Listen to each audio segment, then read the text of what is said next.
What's up, guys, and welcome back to this DVP channel. And on the back of the Proteas' sensational victory against India, I thought I'd jump on and discuss, is this the best Proteas test side of all time?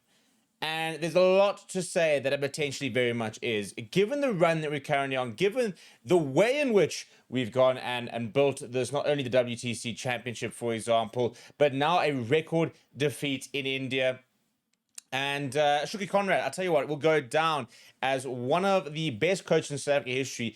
And somebody made a very good point. We've got to start talking about him in the same way we talk about Rassie Erasmus and the Springboks, because he took over a South African side that were struggling, that were really, really struggling. If we go look at some of the results before he came in, before Temba Bavuma, for example, was made captain, the Proteas were in a bit of a disaster. Since then, however, it has been smooth sailing, and the way we've managed to find contributions all over the side means I think this is one of the most balanced sides that we've had. I mean, we've got people who have scored hundreds and been dropped, for example, getting man of the series and then not playing the next games. We are seeing a coach who is not afraid to make the big decisions, and it is just such a good time to be a Proteas fan right now.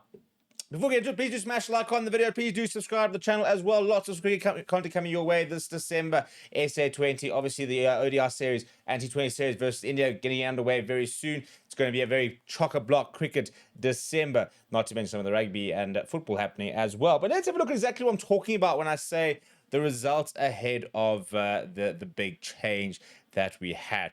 So if we go back, we have to kind of basically look at this as being kind of the end point. That sort of series over there, where we went to Australia and we lost 2-0. The third test was a drawn in Sydney because of all the rain. Before that, we had lost the series in England. We had beaten Bangladesh in South Africa. We had then drawn to New Zealand in New Zealand, 1-1. That was that game. I think it was Calvin Rain scored 100 there, and really sort of made his mark. But before that, we then had beaten the West Indies. We had beaten India. But we had lost to Pakistan, and pretty lot of sort of inconsistency over there. Now enter right over here, this being the big moment. This test series over here was the first test series Shukri Conrad took over as a coach, and the first thing he did when he took over was make Temba Bavuma his captain, and basically said, I'm going to basically rebuild the South African test side. They basically had a whole relook at the way that the Proteas players would be available. We had a split approach where he was the Red Bull coach, Rob Walters was the White Bull coach, and he wants to rebuild test cricket, and he wants to find a way of making sure that our players get to play Red Bull opportunities, for example, are going to play SAA games and the likes of that. So the first thing that he had to do was to beat the West Indies. Now West Indies are not a side that we sort of struggle against. You know, it's a team that we should be beating relatively often. And let's get to this over into the right hand. There we go. Those are the head series. So we have to we bring down West Indies and we win. And the big thing was, you know, quite almost not necessarily controversial, but Temba Bavuma as captain was a big call. You know, his place in the squad wasn't really up to date, but still carried a lot of pressure with regards to not being able to score enough hundreds, for example, having those big match innings. And this was a huge series where, first of all, it was going to be his first series as captain, but needed to score some runs. And he scored his second ODI 100, that, what 150 or what, 175, I think it was in the end. Phenomenal innings to get us going in this sort of next the next sort of generation really of test cricket. Then we obviously didn't play a lot of test cricket that year, but we had India in India. Now, that was the very famous Virat Kohli sort of super sport cheating and like, so that we had that incredible result down in Cape Town. And I think that was a very significant shift because we had been outplayed in Centurion, and then we responded and got a victory down in Cape Town against one India side, which had a Virat Kohli, for example, and was a top Indian side. And that, I think, showed that we were on, for example, the right direction. Now, the biggest blip in this over here is that New Zealand series where we lost 2-0. Now, this is, if you remember, the first season of the SA20 where none of our test players went over. You know, and a couple of players actually didn't make themselves available for the SA20 to get into this test side. And unfortunately, 2-0, we got whitewashed, and we got slammed internationally about how we don't take Test cricket seriously, about how this is the end of South African cricket and the likes of that.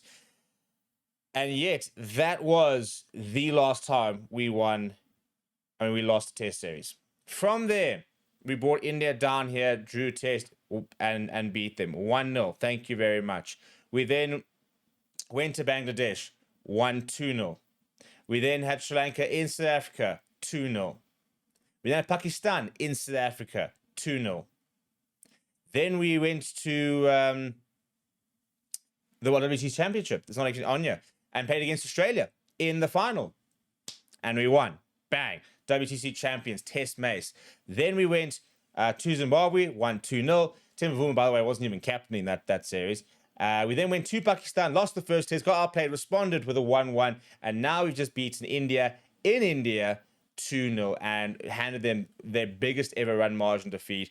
And it's the biggest victory, obviously, for us ever against India. And the first time we won a series. So what we're talking about in the last 3 years, really, that's sort of 2023 to now, we have lost one series and a total of 4 test matches.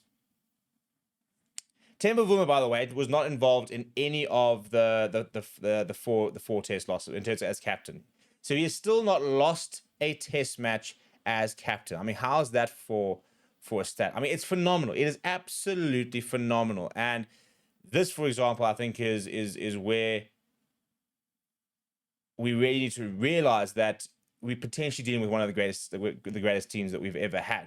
And I think, the big thing is it's this team versus your Graham Smith sort of 2011, 2012 sort of side. The team that got the test match, your Dale Steyn, Morne Morkels, Vernon Fernandes, AB de Villiers, Hashim Amla, Mark Boucher, Graham Smith, Jacques Cullet, one of the greatest sides we've ever had. What I think makes this team so special is that it's not necessarily a team of superstars. It is the squad strength. And every single time we have players who comes in, they contribute. You think of Simon Harmer, wasn't even involved in the setup, comes back, man of the series. Sinan Mutasami, man of the series versus Pakistan. Aiden Markin coming good in at Lords, for example. Temba Vuma in the form that he's going into. The rise of Marco Janssen, the rise of Keshav Maharaj. Bringing in Namjay Berger, Gerald Coetzee, all these different bowlers have all contributed. And Shukri Conrad has managed to find a way. And basically, it's Shuk's ball, which is playing the man, not the game. He just backs these players, gives them license, gives them the confidence to go forth and play at their best. And I think that is what has made the biggest difference.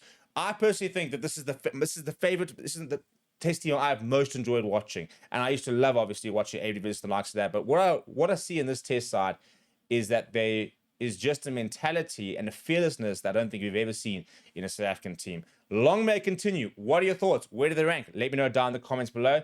And let me know if any cricket content that you'd like to see on the channel. We're going to be doing a lot of fun stuff going into the nets very soon when it actually eventually dries out, doing a few challenges and the likes of that. So all of that and more coming up on the channel in December, as well as a lot of rugby content and a bit of football along the way as well.